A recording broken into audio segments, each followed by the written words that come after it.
Alright guys, this isn't the normal location. We're actually sitting in my dog's dog run. It's the end of the day. Today is the 31st. So that marks the end of the grace period for these. Your pistol brace. Alright, so everyone knows, obviously I'm in Connecticut, so I have an other. Actually, I've got a couple of these. And in the last video, you know that I formed one of them just because of what I do, like this amongst the other channel. So I broke down and formed one. Courts haven't really come through. I figured they'd crush it by now, but they haven't. So, I mean, there was an injunction, but it didn't involve anyone outside of that particular lawsuit. So, there's that. So, hopefully, you guys got your Form 1s done if you wanted to, or you just took the brace off, which they said we could do, and all of a sudden we can't do. Or you just became ungovernable, and you said F it to the man, and, you know, living out your Second Amendment. And to each their own. The main reason we're doing that, I'm doing this video, we're going to do one take, so you're going to get all the screw-ups and everything, is Connecticut, which is where I am, just recently got out of the House. It's called HB 6667. So, yeah, HB 6667. And it's called an Act Addressing Gun Violence. Alright? It is dystopian at best. It is a gun grabber's wet dream. It went through, they made a bunch of amendments, so it's made it through the House, heading to the Senate. It's already on the docket. It should be passed any day now, and then it goes straight to the governor's desk for him to sign. And if you live in Connecticut, which I assume most of you do, nobody's really talking about this. I mean, people are whining and crying about it, but I haven't seen a comprehensive video. You know, there's things on Reddit for CT guns, other FFLs, things like that. They're all talking about it, but no one's really done a complete and utter breakdown. So I figured I'd give it a try. Just got buzzed by a bird, because there's literally a bird's nest right there. Someone was nice enough to type up a synopsis, and that's pretty much what I'm going to go off of versus trying to read this bill. And this isn't even the full bill. This is like an amended version of it. And they go into talking about everything about a prohibition on carrying a firearm with intent to display. So open carry, which Connecticut's always been a conceal it or open carry. It didn't care. The permit was just a carry permit. I open carry at work. I don't open carry out in town. If I'm going to Home Depot, we're going out to restaurants, whatever. No, I hide that. It's nobody's business but mine. It goes into handgun permit carry exemptions. They talk about ghost guns, everybody's favorite. Gun dealer permits for firearm sales, handgun sale imitation, which is kind of irritating. Gun storage. Exemptions from ammunition sales, minimum age requirements. A 2023 assault weapons ban, which I'll get into because ATF did their craziness with pistol braces, and Connecticut follows suit with some craziness with assault weapons bans. They talk about large capacity magazines, again, which are already illegal in Connecticut, but they've changed it from a misdemeanor to a felony.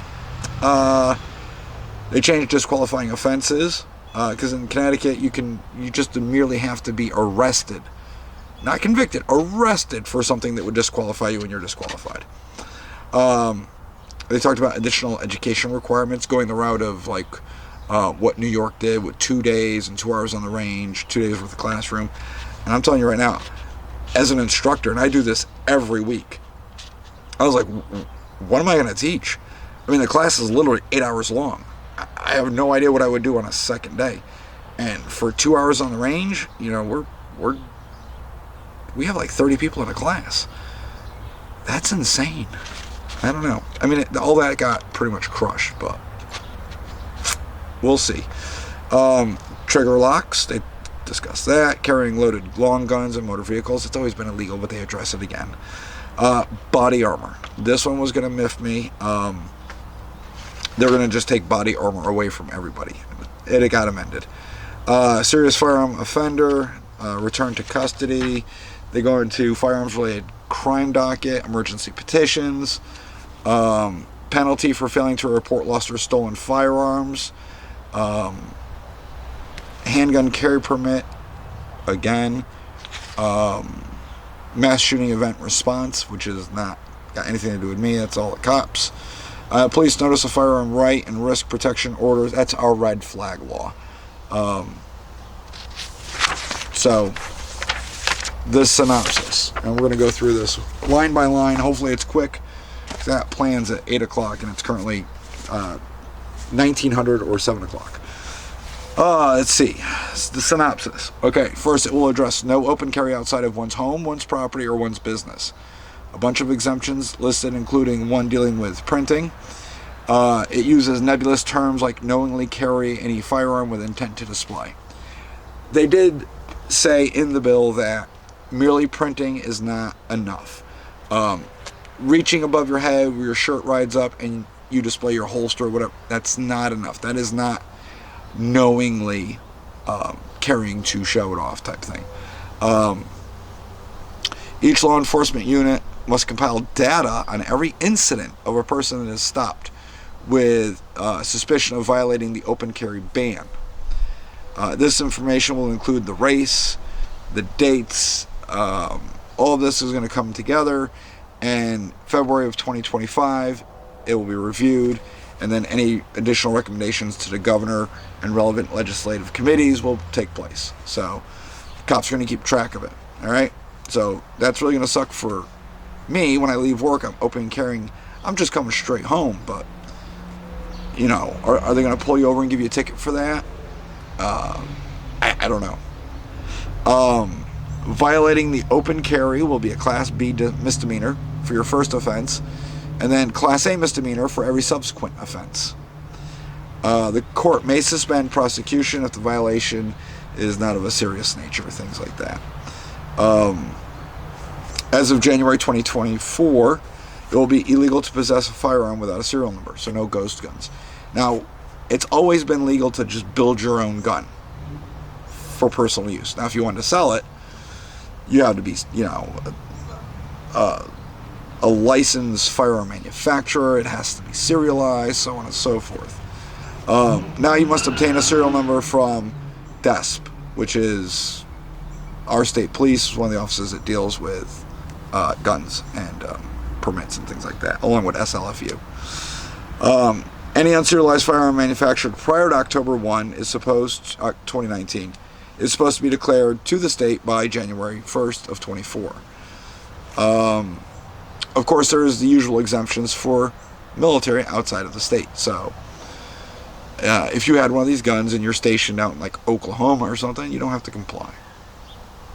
Any person who moves to Connecticut with an unserialized firearm has 90 days and will obtain a serial number and engrave it on the firearm, or remove the firearm from the state and render the firearm permanently inoperable, or sell the gun to an FFL. Then the FFL would have to get a serial number. No person may keep, sell, import, etc. an unserialized firearm. They're beating a dead horse on this one. Changes the retail sale at retail of pistols and revolvers permits to sale at retail of firearms permit. It's just word games. Updates various languages throughout, so on and so forth. A new statute created listing a number of actions a person holding a permit to sell firearms at retail shall not do, along with actions. That makes no sense. My guy, whoever wrote this, I don't know. I don't know what you're trying to say. I'd have to look it up. It limits sales and transfers of handguns to 3 handguns a month for you common folk. If you're a firearms instructor, like me, I'm allowed 6 handguns a month. How are they going to know if I'm an instructor? Do I have to register and tell them I'm an instructor? And how do they know if I keep up on it? Do I have to do this annually? What the hell? And of course, the usual government employees are exempt. FFL to FFL is also exempt, provided they report the transaction to DESP. You're also exempted from transferring to museums. That's exempted. So you can do that more than 3 times a month. It removes at retail for prohibiting the selling, transferring, and developing any semi-automatic center fire rifle. Would accept a magazine with the capacity exceeding 5 rounds to any person under 21 years of age. All right. The usual exemptions for the military and police. No one is prohibited from selling said 5+ round semi-auto centerfire rifle to someone under 21 in a face-to-face private sale. Oh, it's now prohibited. Now one is prohibited from selling. Okay. Getting to that, we got word today, I guess the federal government, I heard about it. I didn't know it was implemented so quickly. Anyone between the ages of 18, 19, and 20. So 18 to 20. In Connecticut, we have a long gun permit, allows you to buy long guns. There's a 3-day waiting period now. So you come in with your permit. Last week, you could buy your gun, your long gun, your bolt action, no semi-automatics, things like that. You can buy it and walk out with it. Now, there's a 3-day waiting period. You can join the military and get a full select fire firearm and go off to another country, go shoot up bad guys because the government said you could. But when you're stateside, you have no rights anymore. It revises a safe storage statute to mandate all firearms to be locked up unless it's under a person's control or being carried by that person. And it removes the minor and the prohibited person language. So what does that mean? It means we have Ethan's Law, which Blumenthal, and they want to take that nationwide. But it basically was, regardless if your gun's loaded or unloaded, it had to be locked up if you had anybody in the house under the age of 18 or someone in the home that's a prohibited person, someone that's a felon. They got rid of all of that. So now you have to keep them locked up, whether they're loaded or unloaded. So say it's just my wife and I. We're both in our mid-40s. I have to lock the guns up. Now the criminal gets to break in and be armed right then and there. And I have to dig through my safe to get the gun to engage, to protect myself, because, I have no idea why. Criminals have more rights than me, I guess. It revises criminally negligent storage of a firearm statute to remove language about minors and prohibited persons, which I just read. Why did you repeat yourself, dude? Indicates section does not apply to someone obtained a firearm by unlawful entry to the premise.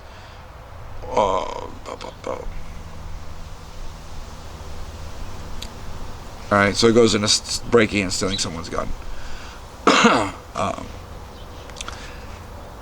Alright, here's the one that everyone's going to be interested in. Any person who possesses a 2023 assault weapon prior to the effective date of the law may transfer the possession of said firearm to an FFL or sell it outside of the Connecticut. Right, sell it outside of Connecticut. You can transport firearms to such a dealer without obtaining an AW certificate of possession. So in Connecticut we banned AR-15s and a bunch of other guns, right? And they call them assault weapons, which they are not. All right, assault weapon is such a nebulous term; it doesn't exist. An assault rifle is totally different. That's military grade, select fire, etc., etc. An assault weapon is just a made-up term. But before they banned it, they banned them after Sandy Hook. So before Sandy Hook, you could have regular ARs, AKs, things like that. That's what gave birth to the other. You had to get a letter of AW, a letter of an assault weapon, which the state knows you have it. You can't transfer it, you can't sell it unless it's out of state. So people usually bring it to us at an FFL. We'll put it on like Gun Broker, Guns International, whatever. We sell it out of state, all right? So now we have others, right? It's not an AR pistol. It's not an assault weapon. It's an amalgam. It's this weird thing in the middle because it has the vertical foregrip and the pistol brace, so it wasn't a long gun, not a handgun. It was a pistol grip firearm. They took that and lumped it in to the assault weapons thing. All right, which of course the ATF just did their crazy BS rule, and now we're getting a double whack here in Connecticut. So let's see, FFL pawnbroker. Nobody cares about that. Okay, so they name it right here. They ban others, and any other non-rifle pistol, shotgun, semi-automatic firearm, regardless of date of manufacture. This includes, from what I understand, Mossberg shockwaves, which are considered others in the state of Connecticut. So it says any grip of a weapon, i.e. a pistol grip. It accepts a detachable magazine outside of the pistol grip, even if it has a fixed magazine with more than 10 rounds. If it has a flash suppressor or silencer or threaded barrel, they could accept either a suppressor or silencer. A barrel shroud. They love those fucking barrel shrouds. You ask them what it is, they have no idea. Like, well, it's a barrel shroud. Well, what is it? Well, it makes the gun extra deadly. No, it doesn't. It keeps me from getting burned. The second hand grip, which is that vertical foregrip. And an arm stabilizing brace, with or without strap. It bans pre-bans. So we had pre-bans, and you could buy them. They were incredibly expensive. You'd get pre-bans for like $6,000, $7,000, $8,000, sometimes $10,000. It's kind of like if you went on Gun Broker and you were looking to buy a Select Fire, like full auto M16. It's a pre-ban. You could own one, like a 1981 one, but you're paying like $80,000 to $100,000 for it, because supply and demand. Sorry about that. I'm getting texts on my phone. So those are gone too. You can't do anything with that. It indicates possession of a 2023 assault weapon, includes purchase. It boils down to this: others are becoming assault weapons. You're going to have to get an assault weapon certificate. Or they go on to say that because of the confusing language of the ATF and the pistol brace SBR classification thing, the Form 1s I did. All I have to do is submit a copy of my Form 1 to DESP, and I'll be good to go. They'll give me my letter of AW, and then these are mine. I can't transfer them. I can't do anything. And then it raises the question, it's like, okay, if it's an assault weapon, then I can just put a buttstock on it and everything else. Sorry for the interruption. I said one take, but I was lying. My son needed me. He's almost a grown man. His arm was itchy. He scratched it so much, he gave himself petechiae.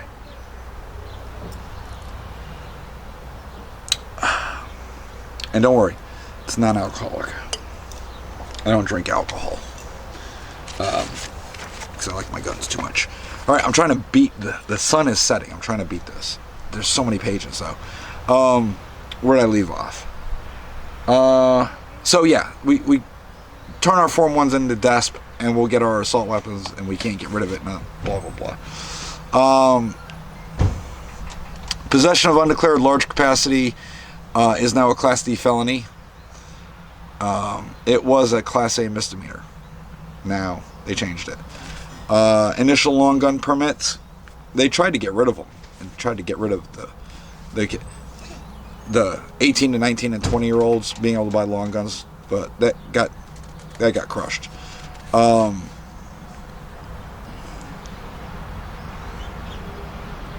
So what they did change was, when you take the NRA course, we always tell people, listen, you have 1 year to apply for your application, or 1 year to fill out the application and apply for your permit.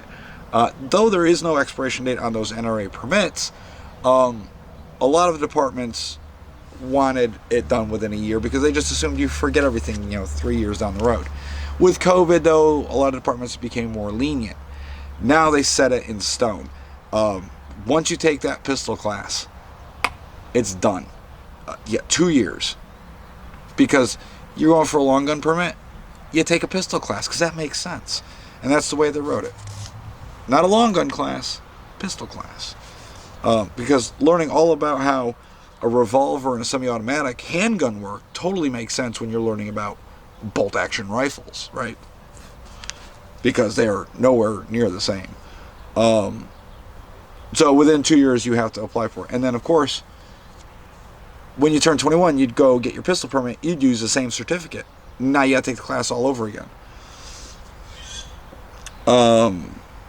It goes into family violence, crime pursuant to section, so on and so forth. Just criminal possession of a firearm, ammunition, stun gun, pistol, revolver. You guys want to know more about that? You guys can read the bill yourself. I'm trying to give you the stuff that really, really affects you and me. All firearms now that are sold at the retail level must include a trigger lock or some sort of locking device before you can walk out. Previously, it was just handguns. So when you bought a handgun in Connecticut, right before we handed it over to you in the case, we locked up the trigger or we ran the stupid cable lock system through it. Now all guns have to have that. So, you know, some guns it's a little hard to do, but whatever. No person shall carry, possess in any vehicle or snowmobile any loaded firearm other than a pistol or a revolver. That means nothing in the barrel, the chamber, or the magazine. No loaded shells or cartridges capable of being discharged. Muzzleloaders cannot have a cap in place or powder in the flintlock pan. You need a pistol, long gun, ammunition permit, certificate to buy body armor now face to face. So Connecticut is the only state where to buy body armor it had to be face to face. They were just trying to ban it altogether, but now they're like, if you have a permit, you can buy body armor as long as it's face to face. So I can't get a good deal from Premier online and have it shipped to my house like everybody else in the country. No, I've got to go find a retailer who obviously marks it up, and then I get the whatever. That's body armor plates, whether you wear it on the outside, the inside, so on and so forth. Add serious firearm offense and serious firearm offender to the penal code for definitions. Last page, guys. Several sections dealing with offenders, repeat offenders, parolees on bail and possessing guns have been added. New sections dealing with firearm-related crime dockets in courts in Fairfield, Hartford, New Haven, and Waterbury. Pre-ban statute has been repealed. It directs DESP to develop a mass shooting response plan. It modifies pistol permit application language to try and deal with locals ignoring the 8-week approved deny time frame. The revised language still doesn't really deal with the locals ignoring the 8-week limit. So here's what that all means. And there's a lot more. But in the statute, the law for Connecticut, once you fill out the application for your local department, they have 8 weeks. 8 weeks to get it approved or denied. And if they don't, you can request to go to the Firearms Board and,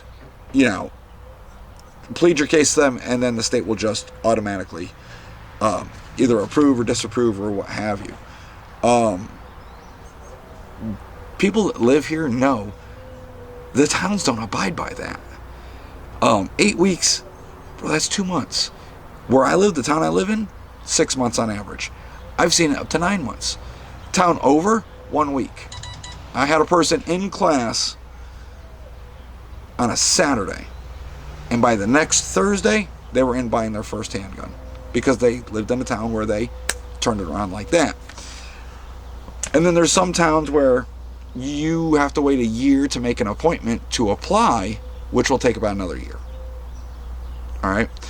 And literally that town had to be sued by RCCDL to get this poor woman her permit. She'd been waiting 2 years. And they threw every excuse and roadblock up in her face. I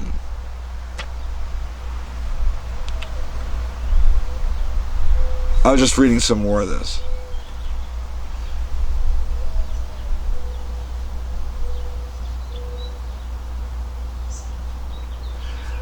Alright, so with the 8-week thing. Goes prior to March 30th, 2024, an applicant waits 32 weeks after submitting pistol permit application to local issuing authority before applying via sworn affidavit to DESP if the locals haven't approved or denied their application, or 16 weeks from the application filed after 4/1/24. DESP would then, within 8 weeks, either approve or deny your pistol permits. Hence, you go straight to the state if your town fails to do their job. The application and issue a state pistol permit. During any declared national or state emergency, DESP shall not accept affidavits until the 32-week mark after submission of application to local issuing authorities. So, I'm pretty sure we'll have a national or state emergency all the time. That's pretty much a quick look at all the crap in HB 6667. It's going, like I said, to the Senate now for more amendments, more markups, and we'll see what changes. But it's pretty crappy. They tried to pass all this stuff last year, but it was an election year, and there was no stomach for it in the House, the Senate, or the governor, because, well, he wouldn't get reelected. Well, he got reelected. I'm like, come on, it's Connecticut. Of course he's getting reelected. So they took that as a telltale sign from their constituents, us, the people, that, hey, we can just ram all this gun control through.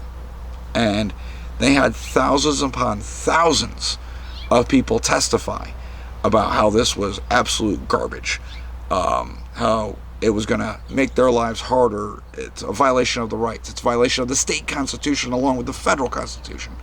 And they don't care. We actually got a list of who voted for what, yay or nay, because I know a few of the House members. I work with one of them, and of course I knew he voted no.